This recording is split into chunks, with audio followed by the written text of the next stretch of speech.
Les plus petits, je crois, la classe des plus petits. C'est prévu aussi pour les grands. Ah, c'est prévu aussi, pardon. Mais s'ils veulent rester, ils peuvent. Ils sont où les grands là? Gédéon, Naomi, Ouais. Nathanaël. Ils veulent rester.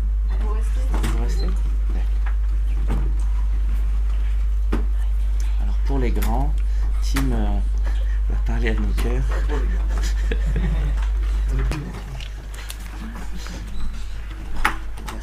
Merci beaucoup. Merci. Quel beau baptême.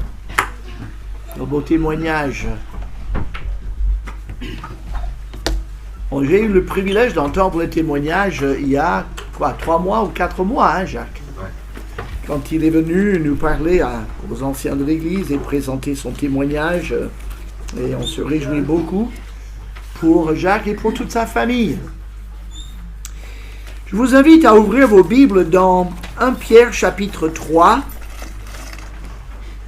L'autre jour, c'est Jiwan qui m'a demandé, est-ce qu'il y a un titre là ce matin? Je dis oui, le déluge et le baptême. Alors il n'a pas subi un déluge, Dieu merci, hein, dans ce petit baptistère. Il n'était jamais en situation de danger. En plus, il y avait 2 frères pour le secourir en cas où il reste au fond de l'eau. Mais il est bien sorti. Mais le baptême a un lien tout à fait incroyable avec l'histoire du déluge de Noé. Et c'est l'apôtre Pierre qui en parle. Jamais on n'aurait pensé à ce lien si l'apôtre Pierre n'avait pas écrit sa première lettre. Et dans le 3e chapitre, nous lisons à partir du verset 18.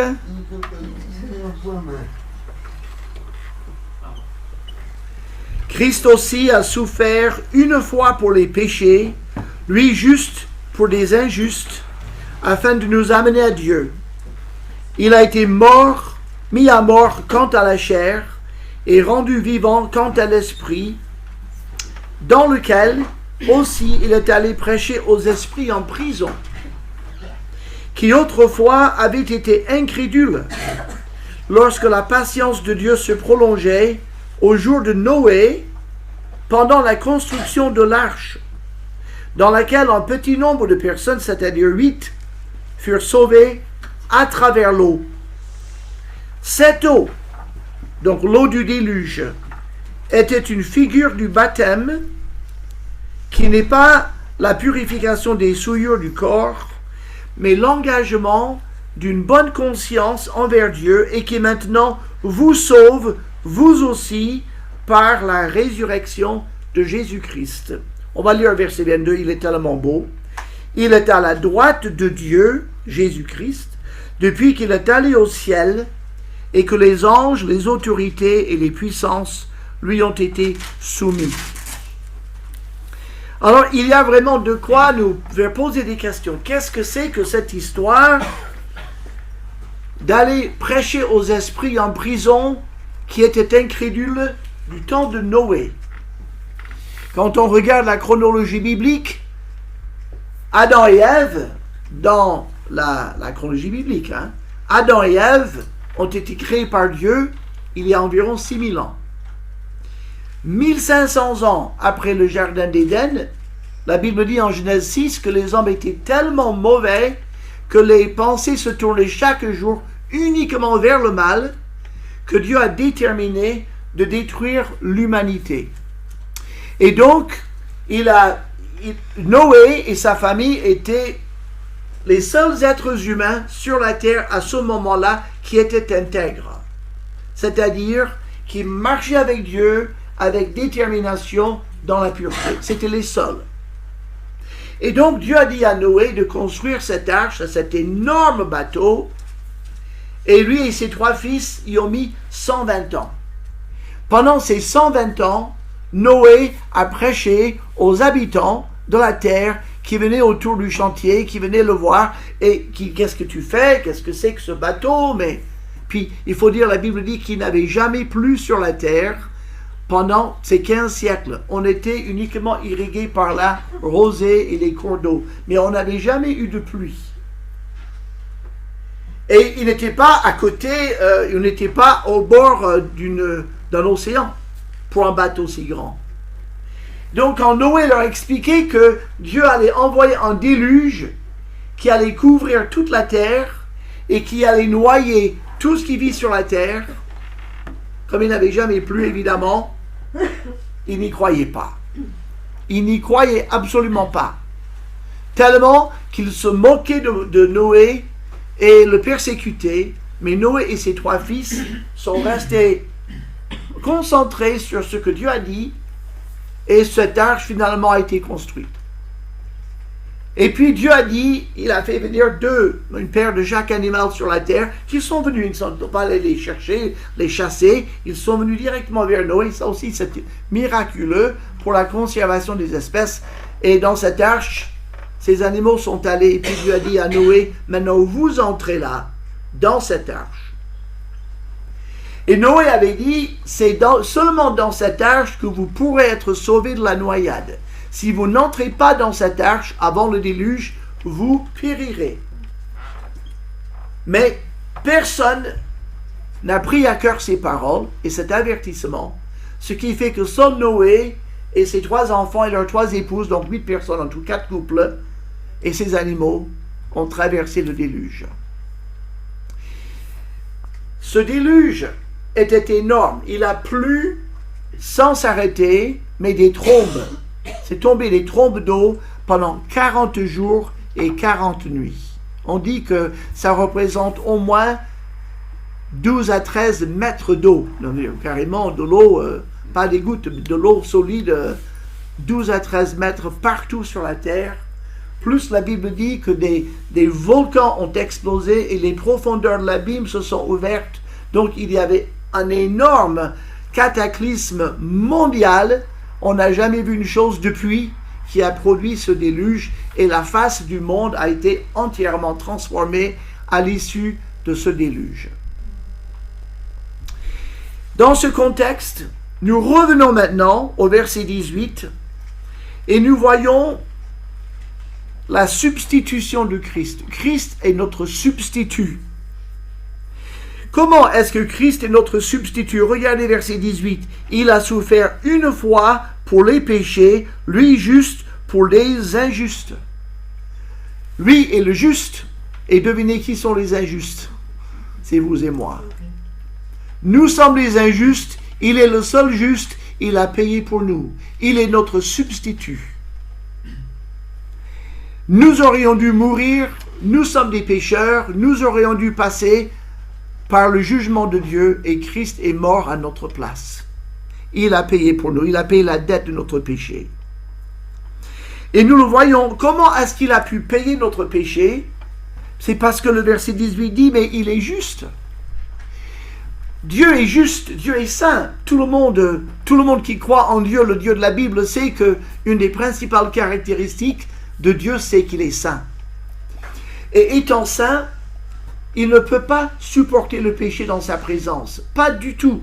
Si le péché entrait dans la présence directe de Dieu, ce serait comme une réaction chimique, c'est-à-dire que le feu de Dieu détruirait le péché immédiatement. Et c'est totalement incompatible. Nous, on est chargés de péché.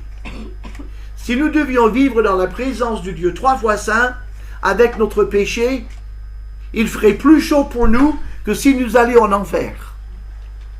Parce qu'au moins l'enfer est séparé de Dieu. C'est les temps de feu et de soufre. Tandis que vivre dans la présence de Dieu, la sainteté de Dieu dévore le péché. La Bible dit Dieu est un Dieu dont la sainteté dévore le péché.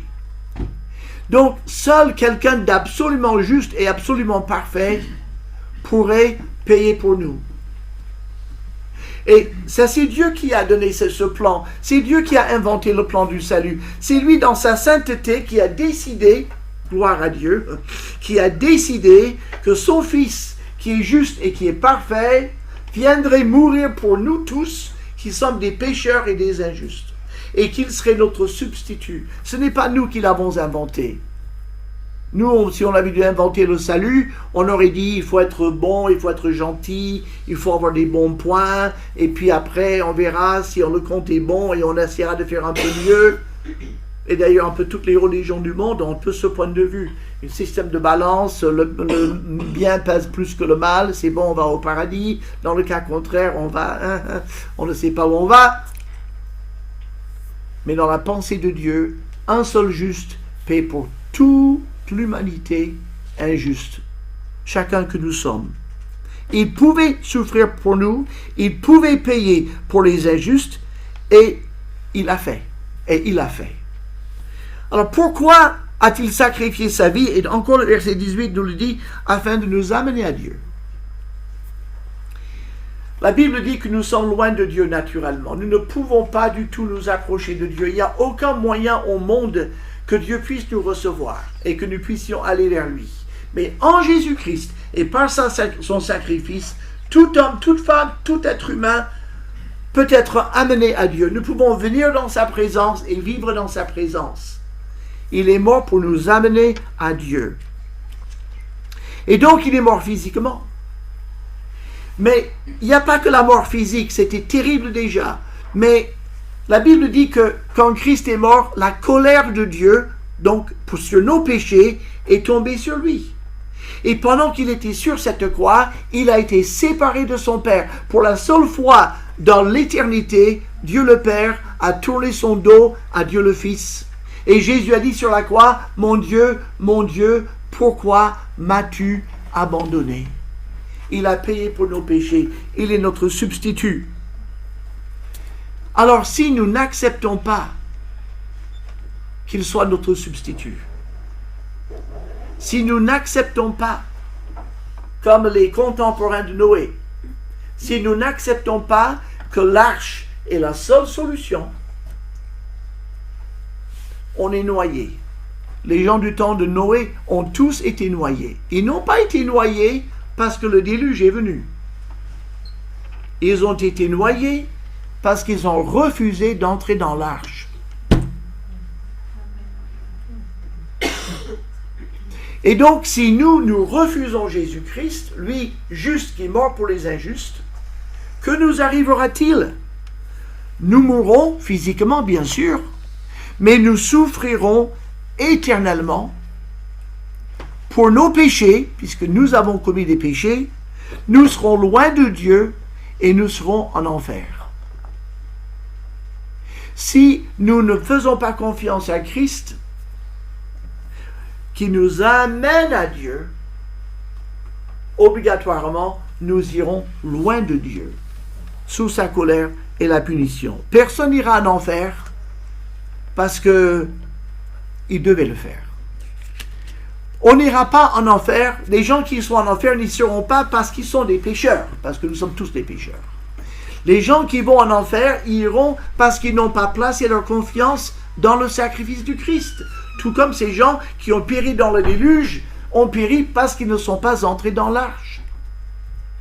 Donc, c'est pas de la faute de Dieu s'ils ne l'ont pas au ciel. Il nous offre le pardon. C'est notre faute si nous refusons cette offre, si nous ne croyons pas en Jésus-Christ. Alors Jésus-Christ, dans le verset 19, est allé prêcher, allé proclamer quelque chose. Ses auditeurs, on le voit, sont des esprits en prison. Donc, c'est toute cette population qui vivait du temps de Noé, il faut dire quand même que Noé a vécu 600 ans avant le déluge. Et 350 ans après le déluge. Une belle et longue vie.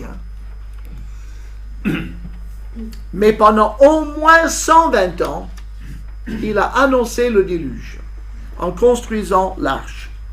Pendant 120 ans, ces gens ont entendu cet avertissement, ce message et cette invitation. Et pendant 120 ans, ils ont fermé leur cœur et ont refusé de croire ce que disait Noé. Donc, ils sont dans le séjour des morts, ils sont du mauvais côté du séjour des morts, dans l'endroit où, comme l'homme riche et Lazare, l'homme y souffre cruellement dans la flamme.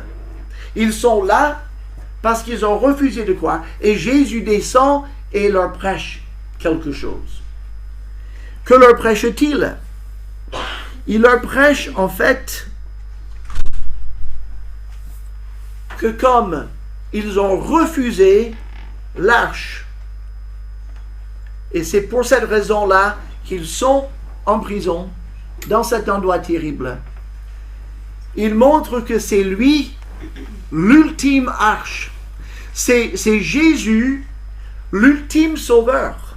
Comme l'arche a sauvé Noé et sa famille du déluge, de même Jésus-Christ est l'arche dans laquelle nous pouvons entrer.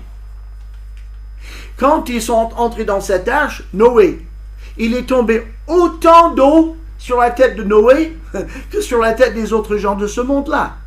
Autant d'eau, pareil. Seulement, il était dans une arche. Et là, dans ce bateau, il était en sécurité. Il y avait de l'air, il y avait de la nourriture, il y avait tout ce qu'il fallait pour traverser cette terrible épreuve et ressortir vivant. Quand Dieu a versé sa colère et son jugement sur nos péchés, Jésus l'a pris sur lui. Il a pris tous nos péchés sur lui. Il est donc comme une arche, comme un bateau. Et si nous entrons en lui, nous sommes en sécurité. L'apôtre Paul dit en Romains 8, verset 1, « Il n'y a donc maintenant aucune condamnation pour ceux qui sont en Jésus-Christ. » Jésus-Christ est un lieu. La Bible parle souvent d'être en Christ. En Christ.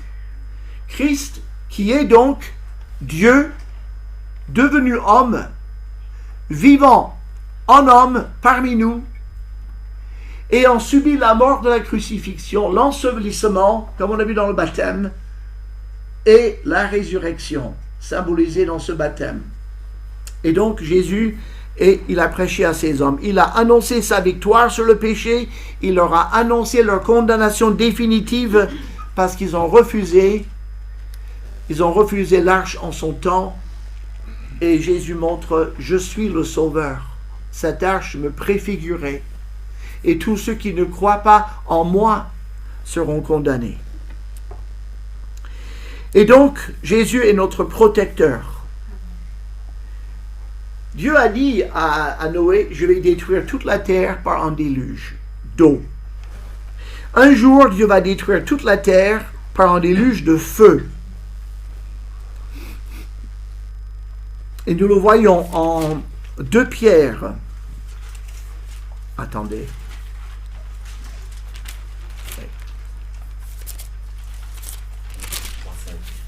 Oui, merci bien, c'est bien. Alors, verset 10. Alors oui, versets 5, 6, 7, 8 et 9, il parle encore du déluge. Et de comment Dieu a formé la terre grâce au déluge et grâce à l'eau. Mais dans le verset 10, il dit, « Le jour du Seigneur viendra comme un voleur. En ce jour, les cieux passeront avec fracas, les éléments embrasés se dissoudront, et la terre, avec les œuvres qu'elle renferme, sera consumée. » Regardez verset 12. « Attendez et hâtez l'avènement du jour de Dieu, jour à cause duquel les cieux enflammés se dissoudront et les éléments embrasés se fondront. » Donc Dieu promet un déluge de feu qui va brûler et consumer tout ce qui existe. Dieu a pourvu à une arche pour sauver les gens du déluge d'eau. Mais Dieu a prévu une arche pour sauver les gens de l'étang de feu. Cette arche, c'est Jésus-Christ. Si nous refusons Christ, ce n'est pas dans un déluge d'eau que nous périrons, mais c'est dans un lac de feu, dans un étang de feu et de soufre que nous irons. La Bible est très claire là-dessus. C'est quelque chose qu'on n'aime pas annoncer, c'est quelque chose qu'on aime encore moins entendre. Et c'est pourtant la stricte vérité. Seul un petit nombre accru a été sauvé. 8 personnes sur cette masse d'humanité. Et hélas, aujourd'hui, seule une minorité des êtres humains prennent Dieu au mot. Seuls quelques-uns croient Dieu. Nous voyons, on circule, on parle avec les gens, on regarde la télé, on écoute parler les gens. Mais non, mais ça c'est des contes de fées, c'est des légendes. C'est des religions manipulatrices, ça n'a rien à voir, mais Dieu n'existe pas. Voyons, on le sait depuis le siècle des Lumières, que c'est nous qui sommes les dieux. Non, ce que Dieu dit, non, moi je n'en veux pas, je ne le crois pas, ça paraît ridicule. Au XXIe siècle, avec l'intelligence artificielle, comment voulez-vous que l'on croie encore à ces choses-là, ces contes de fées anciens? Voilà comment on traite le récit biblique. Et pourtant, le récit biblique a été corroboré par l'archéologie, par l'histoire, par la science. Il n'y a rien de faux dans la parole de Dieu. Mais on n'en tient pas compte. Seule une minorité prend à cœur, réfléchit. Notre jeune ami Jacques, à un moment donné, il a dit, ça suffit. Ça suffit de vivre comme si Dieu n'existait pas. Il existe. Je dois vivre pour lui. Je dois croire en lui. Je dois le suivre. Et cette prise de conscience salutaire nous amène au salut. Regardez maintenant dans le verset 21. Cette eau, donc l'eau du déluge, était une figure du baptême qui n'est pas la purification des souillures du corps. Si on avait donné à notre jeune ami une savonnette, etc., tout le monde aurait dit, ah ben alors donc, le baptême est comme un bain, c'est-à-dire si on est sale, on se lave devant les autres là, on se frotte le visage, on dit ça y est, c'est l'eau du bain. Et la parole est claire, non, l'eau du baptême n'est pas pour purifier son corps. L'eau du baptême est comparée à l'eau du déluge. Vous mettez quelqu'un sous l'eau pendant longtemps, enfin pendant quelques minutes, et sans protection, il se noie. L'eau tue. Le déluge de Noé a tué tant et tant et tant de gens incrédules. Et il dit donc, le baptême est un symbole du déluge. Dans quel sens? Quand notre ami Jacques est descendu dans l'eau, il a montré en symbolisme, je reconnais que je suis pécheur et que je mérite le jugement de Dieu. Je mérite l'enfer. Je mérite que Dieu me donne la mort éternelle parce que je suis un pécheur.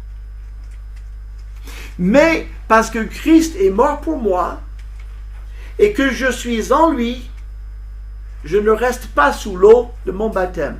Je ne me noie pas, j'en sors. Parce que Christ est ressuscité d'entre les morts. C'est ça le symbolisme ici. Il dit, l'eau représente la condamnation et la mort, et la sortie de l'eau du baptême représente la résurrection. Comme il est sorti de ce petit baptistère, toujours vivant, Noé et sa famille sont sortis du déluge, toujours vivants, sauvés par l'arche. Nous sommes sauvés par Jésus-Christ, mort, enseveli et ressuscité pour nous. Et donc, quel est l'engagement d'aujourd'hui? Verset 21, l'engagement d'une bonne conscience. On n'est pas sauvé par le baptême. On n'est pas sauvé en descendant dans l'eau. Sinon, si on disait à tout le monde, est-ce que vous aimeriez aller au ciel pour l'éternité? Mais dimanche prochain, amenez quelques vêtements secs, une serviette de bain, Et vous pouvez, on va vous baptiser les uns après les autres. Et une fois que vous passez dans l'eau et que vous ressortez, vous êtes sauvés. Mais écoute, c'est pas cher le salut, c'est bien, hein? Et je suis sauvé pour l'éternité. Ce n'est pas l'eau du baptême qui va sauver qui que ce soit. Qu'est-ce qui sauve? C'est la conscience de la personne qui va dans l'eau. Qui dit, attends, j'ai une bonne conscience. Ma conscience fonctionne bien. Je sais que je suis un pécheur. Et je sais que devant Dieu saint, je ne pourrai jamais, jamais, jamais être accepté. Il ne pourrait jamais me prendre comme je suis. Ça, c'est une conscience qui fonctionne bien. Il y a des gens qui disent, moi, j'ai ni tué ni volé, je ne vois pas où est le problème, Dieu me recevra bien. Ou ils n'ont pas une bonne conscience. Ils ont oublié beaucoup de leurs péchés. Ils ont totalement zappé le fait que Dieu est saint. Mais une bonne conscience se rend compte, mais je suis perdu. Une bonne conscience se rend compte, mais lui, Jésus, est juste et parfait. Moi, je ne le suis pas. Une bonne conscience dit, mais il est mort pour moi, pour m'amener à Dieu. C'est par son sacrifice que je peux être sauvé. Mais cette bonne conscience ne reste pas là comme ça en disant, bon, je crois, je comprends. Non, cette bonne conscience s'engage. Il dit, moi, je veux annoncer publiquement que Jésus-Christ est mon sauveur, que je suis un pécheur, que je suis sauvé par grâce, par la foi.